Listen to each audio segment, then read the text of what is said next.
The mics are hot, and so's the gossip. Let's get into it in 3.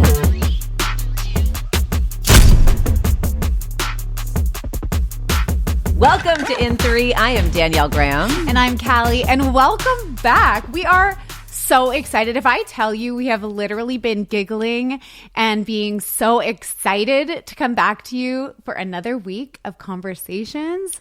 Honestly, it's just been the best. It's all we've talked about was, I can't wait to record again. I can't wait to get back to it. And so much of that has to do with the feedback we've gotten, which has been beyond all words incredible. Like, yes. Not just wonderful and so meaningful, the comments we've received, but also people getting into our DMs and saying, please, can we talk about? Yes. I want to hear your takes on. Yeah. So we're getting into that today. Yeah, we told the people to argue with us, to send us their opinions, and that's what they've been doing. They've also been sending, random DMs about thinking that we look like sisters. Do we look like sisters? I mean, thank you. I know. I said, are you kidding me? Biggest compliment of life. I mean, I love it. Thank you. That's great. Same age for sure, too, right? Like twins. Exactly. Sold. Yeah, we're in the same box. We are. Yeah. We are indeed. But yeah, last week was so fun, and the response has been so lovely and warm. And of course, our friends hosted us for a little champagne toast on the weekend. Which was so nice.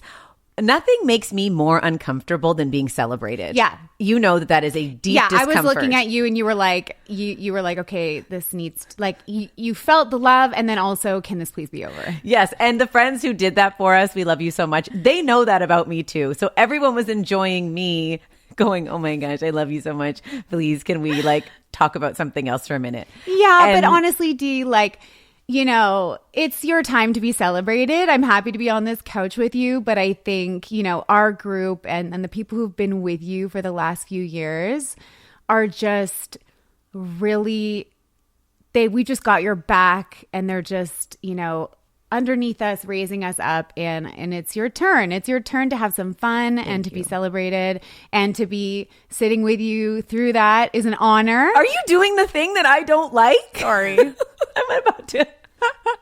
You totally are. And I'm about to start crying, and I can't cry on episode 2. No, don't cry. It's too early in the season to cry. Yeah. But I mean this with all my heart. As much as I feel discomfort in being loved up and praised, I am so eternally thankful to everybody who listened and downloaded and subscribed and continue to do so, because we want to keep going with this and make this huge and exciting and big, keep for growing you, the so. community and keep the conversation going. Exactly. Now, obviously, we have to address the absolute devastation that has been going on in LA with the wildfires. Yeah. It is, unimaginable to say the least. And I have just been sending all my love and prayers to everyone affected. We've been talking about it a lot, as I'm sure many of you have been. Yeah, it has been just devastating to watch people lose everything. And we're not just talking homes, we're talking schools and communities. There's so much. Businesses. Exactly. As a business owner, I also, spend a lot of time thinking about the people that have, lost also their livelihoods. And I mean, it's all just, there's no one greater than the other. All the losses are just unimaginable. They really are. I think what I have really taken from, and I know a lot of people have been sharing, is seeing humanity at its best in a lot of ways. People really coming together, really rallying, really, showing up for their communities and helping as much as they can. And I think, as much as sometimes I think we feel like the world is spun off its axis a little bit. Yeah. And disconnected and in all the ways. This was a nice a reminder in very terrible circumstances that there's good. Oof, and chills. People, You're right. And of course, we've seen Hollywood react. We know that, the Oscar nominations have been postponed due to the fires. We saw that Beyonce yesterday posted that she's going to delay a big announcement that she was going to make this week. Meghan Markle, who we talked about last week, her big Netflix debut is also postponed. So I think that people are doing all the right things and handling things gently and with respect and with care. And it's nice to see that. It really is. There have been some people outspoken about, maybe we don't need an Oscars this year. Maybe any money that would have gone into a broadcast or putting, the show together, which is a substantial amount of money, should be better placed, supporting the victims of the fires and also the first responders. Yeah. I saw somebody suggested a telethon. Now imagine all your, the big celebrities, those that will be nominated, coming together in that way would have a real impact. That sounds similar to like what they did for 9/11. We had all those big telethons. That sounds right. Yeah, I agree. For now, it's scheduled to go on, even with the delay of the nominations. And it is the town of The Show Must Go On. It is. So I guess we'll see how that all plays out. One thing you can always be certain is that Spencer Pratt will find a way to capitalize. So I don't know. I'm a Spencer Pratt stan. I know that's a hot take and not a popular opinion, but of course the Pratt family also lost their home. They did. And he brings levity to lots of situations, and I don't think he's been disrespectful, but he called upon his TikTok community to start streaming Heidi Montag's music from the early 2000s, and they did it. I think it reached number one at one point. He also announced that potentially Pitbull might be recording a verse for one of her songs to revitalize it Mr. Worldwide. Mr. Worldwide. Oh my God. It's so funny. I mean, just, if anyone can do something with anything, it's Spencer Pratt, and to watch that go down has been kind of fun. And of course, in our big three today, we're going to be talking about another early 2000s pop star. I mean, an actual pop star, not like a Heidi Montag pop star, but we're talking about Jessica Simpson. Right. Big news. Big news. And then we're going to talk about the story that a lot of you were in our DMs about, which is the Allison Holker Twitch story. Another, kind of dark story to get into, but I think people want to know what's going on, and they want to hear our opinions. And then the third of the big three, we're talking about Biebs. Yeah, what's going on with Justin Bieber? Yeah. We've got lots to share and lots of thoughts. Yeah. And then finally, we're going to wrap up the episode with, we have to talk about Jerry Springer. I never thought I would say that, to be honest. I mean, maybe down the road, but not this soon into the project. Yeah. I did not think we'd be talking. I didn't have it on my bingo card for 2025, but here we are. We both watched it, and we've got a lot to say. We've got a lot to Jerry. say. We sure do. Jerry Springer called me once. Stop it. Wait, should you tell the story now? No, I'll share it later. He called you on the phone? Jerry Springer called me. Okay. Yeah. Well, just nip that one in the bud, and then we're going to pull that one out later. Yeah, you're going to want to stay tuned to hear oh my God. That.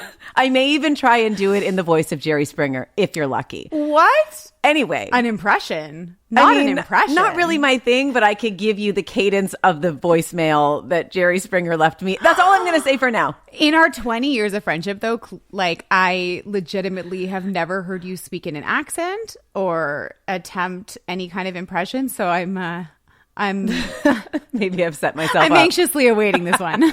Setting myself up for failure. With that, let's get into the first story of the big three. Jessica Simpson announcing separation from her husband, Eric. They've been married for 10 years, together longer than that, 3 kids. I have to say, not surprised here. Right. There have been a lot of rumors and a lot of speculation that their marriage was not thriving. They've both been spotted without wedding bands. She has not posted him. I did a little creep. She's not posted him on her Instagram in over a year. Right. And there's been some sort of cryptic messages. You know how people do those little breadcrumbs that aren't really breadcrumbs? In this case, it's like a loaf of bread. Just plop the loaf right on Honestly. A big old sourdough just right in our laps. And that came in the form of the statement that she released. And I say she released because this was not a joint statement. This was Jessica Simpson's statement. Are you going to read it to us? The divorce. Well, this is the line that really stood out for me. The line is, "We are living separately, navigating a painful situation in our marriage." Okay. What could you draw from that other than somebody stepped out? Don't you think? I'm going to throw an allegedly in because we probably have to say that. But if you say that, a painful situation, and she also said with music that she's making, she's coming back to music. Oh, yes, we know this. She said the music she's making is an apology to myself for putting up with everything I did not deserve. Oh, she said that. In November. So okay. She's been telling a lot. My take on Eric and Jess and their marriage, Jess. It's just Jess. Your pal? Yeah. I actually do feel like we're pals. And I'll tell you more about that after. But the thing about Eric and Jess is like, you know, she has had a tumultuous decade. To say the least. We both read her memoir. Loved it. We know that, you know, he has supported her and has been an absolute rock for her, according to her book. Yeah. Through her, you know, stint in rehab, through her alcoholism, and really backing her at a time when she was at her lowest point, her words. But that doesn't mean that he's couldn't be a cheater. I mean, it doesn't mean that. You're right. It doesn't mean that. I do agree that she has spoken about him in he was such a protector, yes. such a supporter. That's what I mean. And it felt really like they were very, very, very close. Yeah. Like they were just the other person in their world, and that was kind of it. Yeah. To your point, though, Jess has been through a lot. Mm-hmm. You know, in the book, she detailed sexual abuse as a child, alcoholism. Then, of course, that, you know, the newlyweds period was not easy. Coming out of that was not easy. I mean, you know, she's had a tremendous struggle with body image. Yes. I will say, though, remember the mom jeans? Yes. And the chili cook-off and the mom jeans? I'm going to say something. Okay. Those mom jeans have actually aged well. We're wearing those pants right now. I was actually thinking the same thing when I was sort of researching a little bit about her this morning. And the chili bake-off really took me back because that's, you know, I was producing television at that time. We were at the same show. I definitely covered that story. I was definitely unkind. So public apology to Jessica Simpson and anyone else that I harmed during that time. Handling things undelicately. I did the same thing. Not proud of those moments. No. I actually think, you know, looking back, obviously, first of all, you know, the headlines at that time made it seem like she had gained 100 pounds, which was like the tabloid's favorite headline. You know, Oprah gains 100 pounds. Mm-hmm. Jessica Simpson gains 100 pounds. Clearly not. She was probably a size 4. Right. Bad angles. You know, maybe a few bad styling choices. Maybe one less belt would have helped. Yeah, the belts, they were high. They were tight. But my pants are that high right now. I am in a Absolutely. chili cook-off pant right as we speak. Yeah, just add like, you know, a leopard print, you know, a 3-part leopard print belt and you're right there. But in all seriousness, you know, she did get a lot of flack. She was fodder for the tabloids. Yeah. They loved to make fun of her, and that's a terrible thing to have gone through. And certainly would put any woman especially, in a tailspin about their body and their appearance and their value and their worth and all the things that we question ourselves about in relation to our weight, unfortunately. Jess. My pal Jess. You know Jess. I do. Jess. So, and the reason why I feel so connected to her is because a little known fact about me, like only my closest friends know this, as you do. Is I really thought I was going to be a pop star. Uh-huh. But like to the level of like I actually was a vocal major in university, okay? And you could either I'm going to make this short, but you could either choose opera or jazz in, you know, the vocal program I was in. And I was like, well, what if I want to sing Jessica Simpson? Like real question, serious, deadpan. What if you want to sing Jessica Simpson? And what were you met with? Well, you know, they said I could practice with that, but like the examinations were going to be classical music. Great compromise. Yeah, great compromise. But I did have an amazing vocal coach at the time who allowed me to sing Jessica Simpson. Anyway, she was just like a big part. But what song? I Want to Love You Forever, obviously. I'm so embarrassed. Anyways, and then of course, Jess, and Nick, Lachey. Of course. I had a boyfriend called Nick, and I wanted to be a pop star. And I was then, as I am now, obsessed with reality TV. Yeah. And she is one of the OGs and did it better than anyone who's out there today. I will stand on that. I will stand on my take that Jessica Simpson did it better than any of the reality stars out there. She killed it before we even knew what to call it. You're right. Okay? She did. And she doesn't get enough credit for that. You're right. And also, one more thing. This has nothing to do with her divorce. We're just celebrating Jess. Especially if she's ushering in a new era of doing things that are for her. I welcome it. I really do welcome that. And, you know, at the time when she was on Newlyweds with Nick, and everyone was making fun of her for being a dumb blonde, right? It was like the chicken of the sea. She didn't know it was tuna, all the things. And it was the first time I ever heard the phrase laughing all the way to the bank. Yeah. That is genius. And she is the first or one of the first big pop stars to have her own brand that was successful. Yes, and still is successful. People forget or they don't know Jessica Simpson footwear. Yep. Jessica Simpson clothing.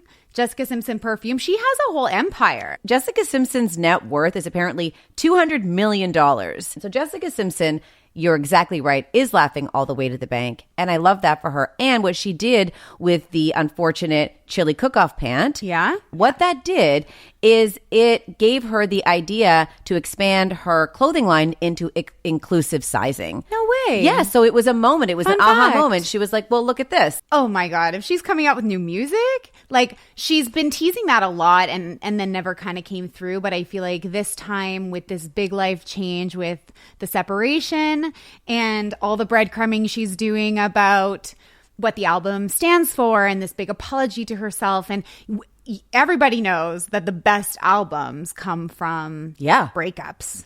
Yeah. Just ask Adele or like anyone. I would love 2025 to be the year of Jessica Simpson. I would love that. We're ready for your comeback, babe. So hard pivot to the Twitch story, which is back in the news. We know that he tragically took his life a couple of years ago.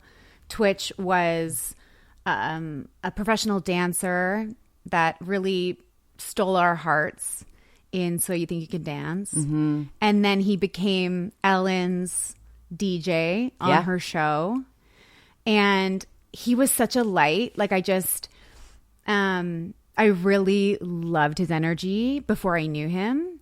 And then I actually had the chance to meet him. No way. And spend some time with him. Yeah. Interesting story. Actually, nothing to do with my TV career. In 2018, I was a member of the Puma World Athlete Team. But of course. Yeah. I mean, so wait. Casually. Opera singing, and now we're on an athlete team. Caleigh, you are a multifaceted queen. Okay. Just a smorgasbord of weird factoids. Yes. So I was a competitive boxer. I owned a gym called Bolo. I was the captain of the Team Puma Canada athletes team, and we were all sent, people from Hong Kong, Australia, Canada, sent to Miami for this Team Puma Summit. And Twitch, they hired to be the MC for the whole weekend. He really made an impact on a lot of us. I think a few of the athletes in my network that were there with me really had a nice relationship with him after that. He was so generous. He would always respond to DMs. He was very supportive online. Just a really good guy. Wow. I'd love to hear that. Really good guy. So the person, we saw was the person you met in a lot of ways. Like to me was always just joy personified. And I think that's why people are very protective of him right now. So backstory on what's going on right now. Mm-hmm. His wife, Allison, has written a new memoir. And in that memoir, she reveals that since his passing, she discovered that he had a drug problem. Mm-hmm. And there's a lot of other kind of messy details that's going on right now. He said, she said, between Allison and Twitch's family, like his mother and his brothers and his friends. Yeah. People are really condemning her for revealing these intimate details of his struggles. First of all, they say they don't think it's true. Yeah, first of all, they're saying there was no addiction. Right. She also, in her book, claimed that she learned, again, after his passing, by going through his journals, that there was some sexual abuse as a child that he hadn't processed or dealt with. And his family and his friends are saying, like, none of this happened. None of this is true. In fact, one of his best friends is saying, you're the one, Allison, with the drug problem. I didn't see that. Yeah. Really? And this is one of tWitch's apparently very close friends who has said, no, you're the one with the drug problem. And he wanted to leave you. And I told him to stay and work it out for the sake of the kids. Wow. There's also the dialogue around the NDA, which is a non-disclosure agreement that she had everyone sign at the funeral, including his family had to sign the NDA. That's right. She said that was to protect him so that nobody, would take photos of his body resting in peace, and for those to be out there, for her kids to never have the horrific experience of seeing those somewhere down the line in their lives if they were, searching photos. Right. But what also came with that NDA was that his family, should they ever write something or write a memoir themselves or anything that could earn any money, that money would be funneled right back to her. Right. So all proceeds of all things related to his story were back to her. And I think that's part of the story that feels just a little bit, ugh. Yeah, I think people feel like she is trying to capitalize on this tragedy. Now, a few things that I'm just not certain about, and ever since the Blake, Ryan, and Justin story, I feel like I need to take a beat before I have a gut reaction to things, because God forbid we come on this show every week and apologize for jumping to conclusions. Okay. So a few things that just make me a little uncertain. One is that, according to Allison, Twitch made his family and any of his friends sign NDAs on the regular. Okay. Okay. So come to a party, sign an NDA. And that this was something that she felt he would have wanted her to implement. Okay. I didn't know that. So that's so that's what I read, that this was a regular thing that he would do, and that she is just trying to honor all the things. She also says that she feels like he would want his story told to help, if it could potentially help anybody else in a similar situation. Who is suffering in silence. Suffering is what in she has silence, said, whether it be addiction or mental health or what have you. And then I also did see that, and I don't know if this happened kind of like post the controversy, but she says all of the proceeds from the book are going to the charity that she built in his honor. Okay. So I don't know if that was oh my God, I'm in trouble, I better not make money on this, or reaction. If this was, I couldn't find whether it was a before or an after. I just don't know how I feel about speaking of those that have passed in this way. Yeah. I think for me, I do understand the intention to help, but her loyalty is to him and his legacy and his story. Yeah. And I think where, I'm like all of us, you read things, then you start to picture and visualize. Yeah. When she said she discovered a cornucopia of drugs, right? Like I pictured this, closet full of narcotics. Yeah. And that does change your perception of this person. And is that information we as the public should really have? If that in fact was the struggle he was dealing with. Right. Or do you let the memories of him and the that we all had or felt we had or the things that he brought, just let them live? I don't know. I just kind of, I'm going to say I'm a private person here with a podcast who's been on television for 20 years. Right. Which I know makes no sense. That but part. it is true. Yeah. I just wouldn't, I don't know. I just feel like there's a lot of dignity in privacy. Yeah. And now it's altered and tainted some of the legacy that he had. And that's unfortunate. Though? I don't think less of him having heard that information. I think I had a lot of questions, just like I think a lot of people did, because he did appear to be so happy and joyful and well. Mm-hmm. To hear a little bit more context for how this could possibly have happened just gave a little bit more information, where I think there was just a gaping hole and a lot of speculation on a lot of things. I mean, dear Lord, we know that if there's a situation, someone will find a way to bring it back to Diddy. It's so true. I caught you off guard there. You really did. You really did. And like, honestly, the speculation is so far and wide that people were like, it was the Diddy thing. He was holding secrets, which is obviously complete BS and ridiculous. If there was missing information, like you said, there was this gap in information, maybe a more ambiguous kind of statement, or I learned things about my partner in the wake of his passing that illuminated that he was really struggling. Yeah. And that's it. It's not necessarily that we're blaming her, but I do find that the world, and especially the internet, can really jump on a woman without having all the facts. So you don't say. No, I never heard anything about that. That is a fact. Yeah. And that is unfortunate. Yeah. And that is. So I always just want to like give some substance and breath to the other side of things. We don't know. You're right. We don't know. That's a really Would good I take. have handled it that way? Probably not. Probably not.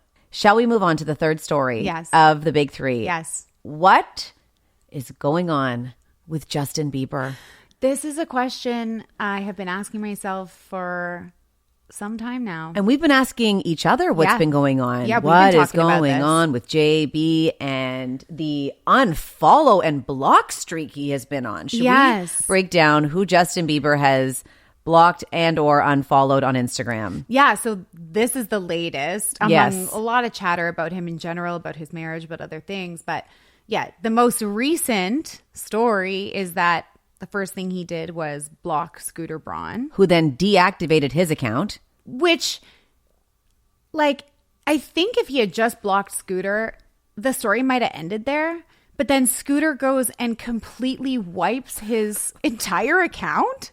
Like, it's a heat score, Scooter. Yeah, you just put a big old spotlight on this thing that maybe some people noticed, and now you're like, oh, I'm gone, I'm offline, bye. Right. So what does that say to us? It says, like, I mean, Scooter, you know, he hasn't been in favor for a while after especially the Taylor Swift stuff.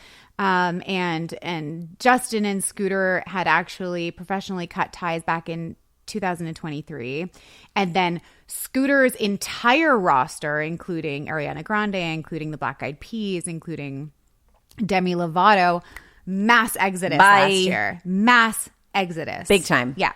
So like something's going on with Scooter. We don't really care about Scooter. What we care about is Justin and what provoked him to block Scooter and then also unfollow a lot of the people that were with him in his rise to fame. That's right. So some of those people include Allison Kay, former manager.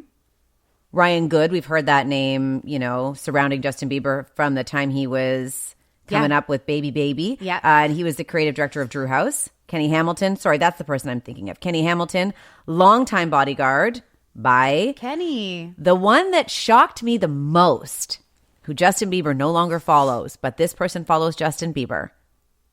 Usher. What? The Biebs does not follow Usher. So, hang on, I didn't see this. So Usher was among the group that he unfollowed like this week? I don't know. All I know is I was like, wait a second here. So I was looking at who he's following. It's not that many people. It's only 800 people. So it's a quick scroll. So I type in Usher because I'm curious. Yeah. Right? Because there is chatter that some of the reasons for the unfollow is speculation that it was tied to the alleged exploitation of Justin Bieber in those early teenage years. Yes. Did you check if he still follows Diddy? I didn't. Because I think he does. Does he? I think so. Well, just do that right now quickly. One moment, please. Hang tight. Following Diddy. Oh, I can confirm. Well, that just makes this even more strange. Very, very strange. Yeah. So basically, the questions are, why did he unfollow these people? There's one camp that says, yeah, these people were complicit during a time when he was abused and manipulated and treated badly and not kept safe. Yeah, he needed support and mentors, and he needed people that had his best interests at heart, and he needed protectors. He needed the right people around him at those. So some are saying that years. He's been reflecting on the time when, he was not treated well in the industry, and potentially Diddy has something to do with that, and potentially Usher has something to do with that. And then there's another camp that says that we know that Justin has been in a bit of financial trouble. Oh? Yeah. How? So, well, they say that he spends. Right, and he hasn't really been out there too much, has he? He sold his catalog, which is, basically what Taylor was trying to protect was her catalog in the Scooter Braun situation. And Bieber just up and sold it for $200 million a couple years ago. So what does that say to me? He was looking for cash. Interesting. And apparently, allegedly, last year, he was hit with a $300,000 property tax bill or something of the kind. And that caused the news and the reporters to kind of start poking around in his finances to find out that he's been squandering a lot of money. And he switched money managers. I don't know. There was a report that they, as in him and Hailey, flew Coach last month. Caleigh. Sorry, this is just what I'm reading. Okay, Danielle, I'm just bringing you the facts. You had to pause. They flew Coach. Well, that's how that. But for them, that's a big deal. Justin Bieber and Hailey Bieber aren't known for flying Coach. No, they're known for their jets. And so, I don't know, some are saying, he's just trying to be a little bit more careful with his money. Well, he's a dad now. Exactly. And so part of this unfollow, they say, is because he's going to potentially take legal action against these people who squandered, and I put that in air quotes for those who are not watching, squandered his finances or were part of that phase. Whoa. Yeah. Whoa. Okay. I thought that, of all of the people in his life, that his wife, Hailey, with whom he seems to have a beautiful relationship with, would be the person he could trust the most. However, part of this story is that there's been some weird social media interactions and activity between Justin and Hailey over the last few weeks. It has been weird. It's weird. Like, what is going on here, guys? I don't know. Because Hailey is very controlled and calculated. And I think not in a bad way. Just, I think, with her image and with everything that she puts out, she's so put together and polished. Knows what she's doing. She knows what she's doing. She's very good at it. Yes. So the stuff with them over the last few weeks seems very messy, especially for Hailey. Yeah. If it was just Justin, I wouldn't think twice about it. But because Hailey's also involved in these weird posts back and forth, I'm like, something's up.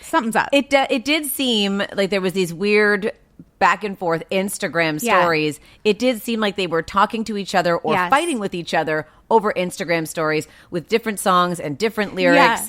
And it did seem like we were watching something unfold. Justin was the first one. He fired the first shot. Okay. He posted a little bit of a song where it was alluding to, I don't want to be intimate with one person, or I don't want to be intimate with my wife. I want to just... I like how you PG'd that. I really am trying to PG this. Really I'm doing this for you, Danielle. You PG'd that. Yeah. Thank you. You're welcome. It was a lewd song alluding to, not wanting to be with one person. Sexually. Got it. Picked up on that. Great. We're on the same page. Good. Yes. Then Hailey fires back with also a clip from a song. So now what we have is two people who are pretty quiet on social media for the most part. This is what I was going to say. They're not people who post tons of stories every day. Posting within 20 minutes of each other. Yes. Clearly they weren't together. We know that we eventually found out that Hailey was on a trip with Lori Harvey and a bunch of other women. And then, so we have these two weird cryptic song lyric things. Then we have Justin's dad in the mix. Jeremy Bieber enters the chat. If I never have to hear his name again. Know. Like, he's up there with the, Michael Lohans. You know what I mean? Just beat it, okay? Yep. Jeremy Bieber enters the chat and says something like, I've never met a woman who didn't want to be a mother. Or it was like, I've never met a person who said, who didn't say, I wish I never had that kid. Right. It was something like that. Closer to that. Yeah. Yeah. It was weird. But it was in the middle of these exchanges on stories, what we think are exchanges. And we also had Justin posting two random children, a photo of two random children that were not his, that said, co-parenting that be hard or something like this. Co-parenting right. is difficult. And it's like, co-parenting, what? You guys are married. Yeah. And together as far as we know. Right. And co-parenting, that term is typically reserved for people who are no longer together. So what was all of this? I don't know. I still don't know because then, yeah, so you're right. Weird. They like tied it up with a bow on New Year's with Justin posting a beautiful photo of Hailey. Bikini photo And like, anywhere you are, I'll be. Wait, first of all, that body 4 months after baby? I know. Like, what? Yeah. I still think they're fine. I maintain that they're fine. I agree. I think that they are going, whatever this is, they'll weather this. I don't see big cracks. I think it's definitely showing an immaturity. Yeah, but also babies will make you crazy. Well, okay. Babies make you crazy. I don't know about this. Listen, but I know puppies made me crazy. Exactly. So then multiply that by 5 billion. They will. And I'm assuming, but I don't know, that there is some, support there with Baby Jack Blues. But again, you are needed. Not airing out all my dirty laundry here, but there can become why does it feel like I'm the one? Yeah. Right? Right. And everybody feels that way, yeah. I've learned. Both partners in that situation feel that way when a new baby enters your family. So yeah, makes sense. There's lots going on. I believe they're fine. Yeah, I believe they're fine. We're going to manifest that for 2025. Yeah, I think they're good. I'm not a mom to a human baby, but I have a lot of mom friends. I think a going sentiment in the first year of having a baby is like, just don't leave your husband. Yeah, you're going to want to, 100 but don't do over. it. That should actually be just the card you give those parents when you go and meet that baby. Here you are. Here's a card that says, don't make any big decisions, life choices. But you will hate him. You will hate him. For a little while. So maybe we're seeing some of that realness. That wraps up the big three, which brings us to we have to talk about. And this week it is Jerry Springer, the Netflix documentary called Fights, Camera, Action. By the way, bravo to whoever came up with that title. It's fantastic. A great title. You watch this series. I watch this series. There's a lot there in terms of some self-reflection I had to do definitely as a television host, and asking myself, some of those questions, because the story was, quick backstory, Jerry Springer was a news anchor given a talk show.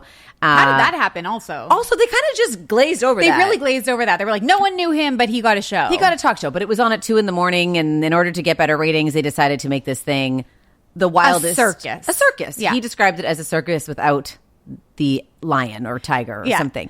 There were animals. There were. Not oh my God, the animal story. So Jerry gets this talk show, and it started off as just, your standard talk show, turns into like a little bit salacious and wild to way, way out there.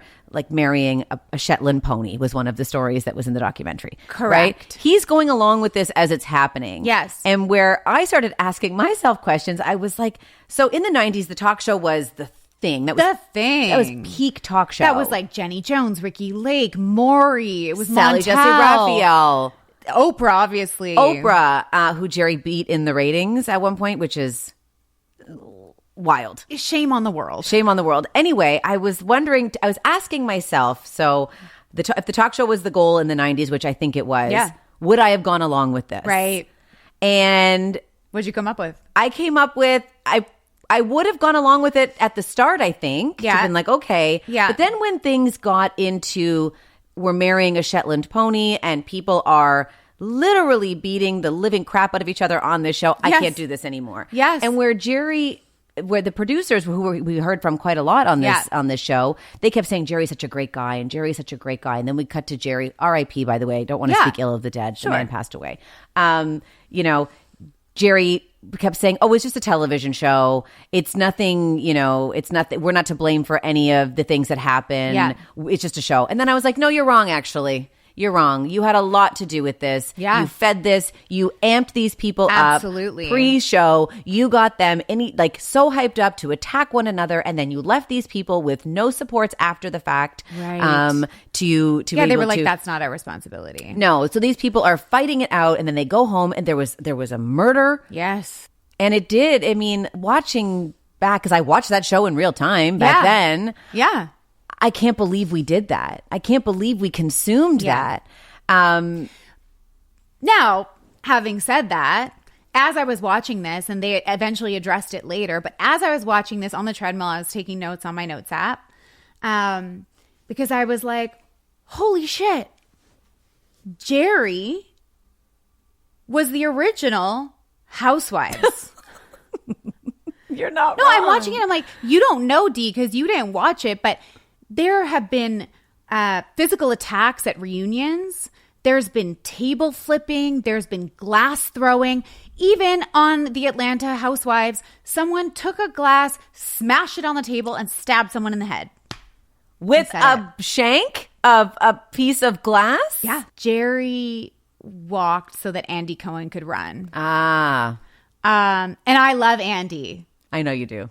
I love you. You really do. I really love him. But it's true. And maybe it looks a little different. And, there's no Shetland ponies on the Housewives. Actually, there are. Lisa Vanderpump has a bunch of ponies, but they're well cared for. Okay. Danielle. Yeah. We've all been waiting for the story. I really left y'all hanging. Do not think that I forgot. No one forgot. No.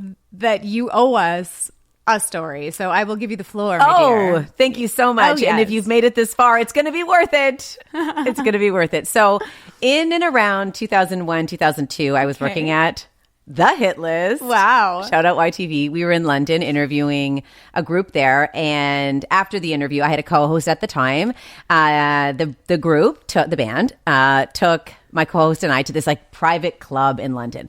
Keep in mind, I am from a small town. I'm still living in this small town of Guelph, Ontario. At the time, I don't even know what a private club is. Yeah. Because we didn't have those. Right. And inside this private club, which I'm assuming is like the Soho House, probably, maybe, Jerry Springer is there. So I am 21 years old in a club and I'm drinking. Right. And Rob, my co-host, we're drinking. And in only a way a 21-year-old can. Right. I'm sure. Exactly. And if even the thought of drinking like that right now would put me in the hospital. Okay. Honestly. Oh, that 21-year-old liver. I feel I'm sorry. I'm so sorry. We're making apologies today. We really are. I am on an apology tour. So we get talking to Jerry Springer because it's hilarious that he's there. Right. Yeah. So now we're full of liquid courage and we're bantering with Jerry Springer. And I can't believe this is happening. Right. And inside I'm dying laughing and I can't wait to go home and tell my brother. And Rob and I are laughing amongst each other. The night goes on, whatever. We leave. I fly back home. I'm living at my parents' house at the time. And I take a shower. I come out of the shower and I'm like, oh, I have a voicemail. Oh. A voicemail. A voicemail. Okay. I play the voicemail on my Nokia brick phone. Remember those? Yes. Where the ringtone was do do do do do do do do do do that. The voicemail. I won't maybe do an impression, but I will give you the cadence of the message. It was, "Hi Danielle, it's Jerry Springer calling. It was lovely to meet you in London. Just calling to say hello and invite you to Chicago if you want to come for a visit, for a taping. I'd love to see you again. Or if you're interested, a spring break show. We are going back to Florida for our spring break shows, and I'd love to see you." How was it? That was so good. Thank you. That is exactly his cadence. That was the cadence. That is unreal. And the reason I remember the cadence is because I saved that voicemail for literal years. How many people did you play that for? It was my party trick. It should have been your ringtone. Oh my gosh, I kept that voicemail for as long. You know when you'd have to go into your voicemail and resave a message every 14 days and you would delete it? Right. I had to plug that into my mind. Every 14 days, you're going to want to save this voicemail. I play it for my brother who says to me, "He sounds naked."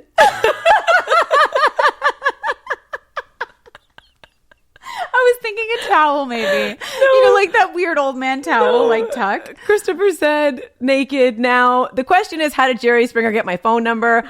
Good question. Right? I mean, I did not give Jerry Springer my phone number. Are you sure? You were 21. I'm certain I did not give Jerry Springer my phone number. Somebody that was there that night, as a joke, gave Jerry Springer my phone number, which was something you would do back in the day. You would not do that now. No. You would not do that to a friend now. Jerry had a dark side that came out in the documentary as well, because it sounds like, oh my God, Jerry was such an upstanding guy. And God. He had this weird show, but turns out he was having threesomes with their guests, with these porn stars that were the guests. So was this on the doc? Yes. Yeah, he called them into the office and was like, I'm sorry, I have nothing else to say at this time. And it was all about the fact that these strippers or adult film entertainers released photos of him having a threesome with them after they appeared on his show. I went to get a snack for a dirty, minute. dirty boy, a dirty old man. So he was naked when he called me. He probably was naked.